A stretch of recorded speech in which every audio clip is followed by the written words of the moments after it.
Hello everyone. So in this video, we are going to learn how we can do the database connectivity. So let's see. For database connectivity, you require this MySQL connector basically. Okay, so you can download this MySQL connector. Okay, this is basically a jar, and this jar you require during the database connectivity. Okay, so how you can do this? You can go to this project structure, and here you can have this project structure. And inside this project structure, you can see here you have this SQL connector. Okay. So if you don't have this MySQL connector, you can click on this plus button. Okay. And here you can click Java.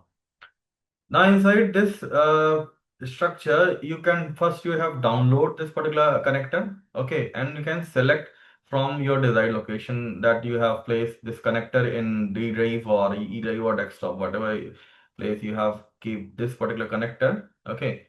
After this connector, you can add the next step. You can have this connector inside your project, okay. So this is the way by which you can add connector, and next you can see. Here you can do the coding. So in the source folder, you can have this mymain.java, and inside this particular Java file, we are going to do the code. And let's start doing the coding. Okay. First, we are going to create uh, a main class. Okay. So now we have this. Now you need to add the package for the database connectivity. So here we have SQL package. Okay. Now the first part is you have to do the database connectivity. Okay. So database connection parameters, you require three parameters. First is the URL. Okay. So here you can see the URL is the JDBC colon MySQL in the and it is running on the local host. So basically I'm using the MySQL. So here we have local host and the port number is 3306 where the MySQL is running. Database. Okay, so database, you have to provide the name of the database. So here I am providing the KIET. And you can also see that here we have already created a database KIET. Okay. So whatever the database you want to create, you can create with the command create database like KIET underscore AIML. Okay. So now in this way you can create the database. Okay, you can also use this database. Okay. Now you have to select the database. So use KIET. Okay. And here you can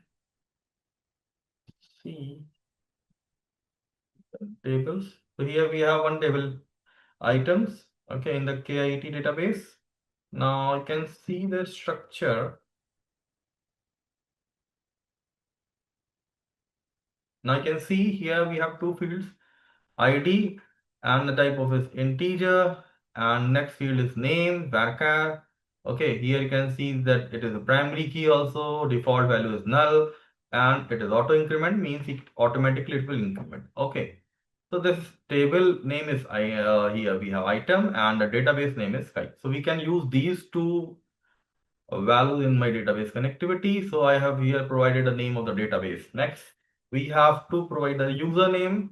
So the username is root for the, and here we have the password. Password is admin. These are the credentials of MySQL.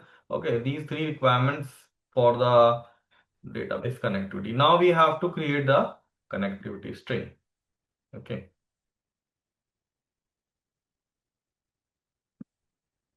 So here we have to provide three information. Connection, we have created driver manager to get connection. Okay. And here we have this URL we have already created, username and password we have already, and now the database is connected. Okay. Now next we have, now we have to create a statement. Okay. To retrieve data from the, not the students, we have to retrieve data from the item table. Okay. Now the query we have to retrieve, like here we have to create a query. So the query is select extract from item. Now we have to prepare the result set. Okay, so result set, we have to execute the query. Okay, now with the help of this result set, we are going to retrieve the data from the table. So we are going to execute the loop. So first we will retrieve the ID, and the second we are going to retrieve the name. Okay. Now we have only two parameters, ID and name. Now we are going to print these two information. Okay, and next we have to close. Here you can see we have used the try block. The try block is closed. Now closing the connection. Okay, we have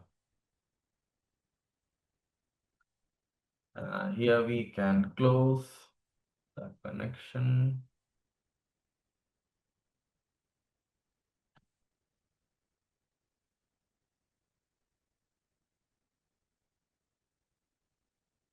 Now,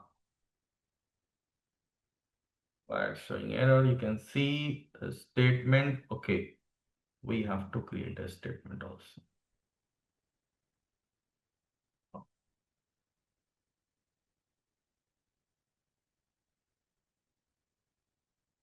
Okay, fine. Now next, see, you can have this query select as check from item. Now here you can execute the query, and here we have ID, name, we have retrieved from the table, and now we are going to print. This loop will continue till the rs.next. With the help of rs.next, we will retrieve the next until it will point to the null. Okay, so when it will point to the null, it will be execute the last data. Okay. Now, if you have an exception, you can print the exception, which exception you have.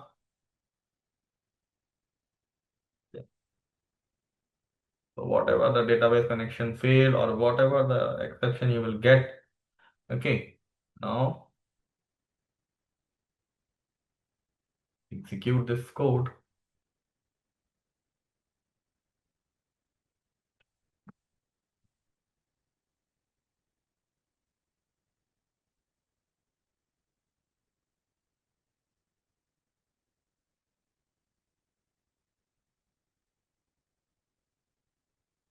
I can see we have already connected to the database successfully and retrieved 3 items from the item. Okay. Yeah. So you can also verify it from the this particular table also. How you can do? Select and check from item. You can see here we have the same values whatever we have retrieved with the particular Java code.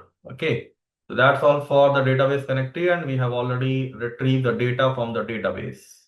Okay, thank you.